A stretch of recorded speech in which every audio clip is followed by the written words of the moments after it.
আসসালামু আলাইকুম, কেমন আছেন সবাই? সবাইকে ঈদ মোবারক। ঈদ পরবর্তী সময়ে আমরা আজকে আসলাম সাতছড়ি জাতীয় উদ্যানে। এটির অবস্থান আমাদের সিলেট বিভাগের হবিগঞ্জ জেলার অন্তর্গত চুনারুঘাট উপজেলায়।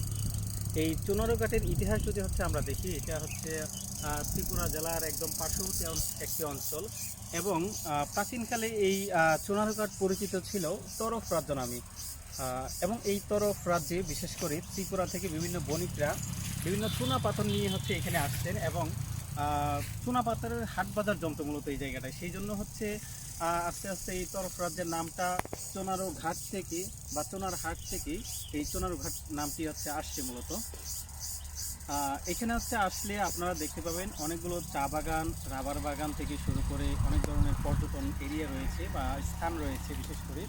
তবে আমার মনে হয় পর্যটন অঞ্চল হিসেবে বা পর্যটন কেন্দ্র হিসেবে যদি বিশ্বমানের একটি অঞ্চল গড়ে তুলতে চাই, তাহলে এর আরও বেশি সংস্কার প্রয়োজন। বিশেষ করে যেমন এখানে আতিথেয়তার অনেক ধরনের সরঞ্জামের অভাব রয়েছে, যেমন রিসোর্ট থেকে ধরে আবাসনের তেমন একটি সুযোগ সুবিধা এখানে নেই। তো সেই জায়গা থেকে আমরা বলতে পারি এখানে যেভাবে একটা সিনারিও রয়েছে বা যেহেতু সুন্দর একটা লোকেশন, সেই অনুযায়ী আমরা হয়তো বা ট্যুরিস্ট অ্যাট্রাক্ট করতে পারছি না।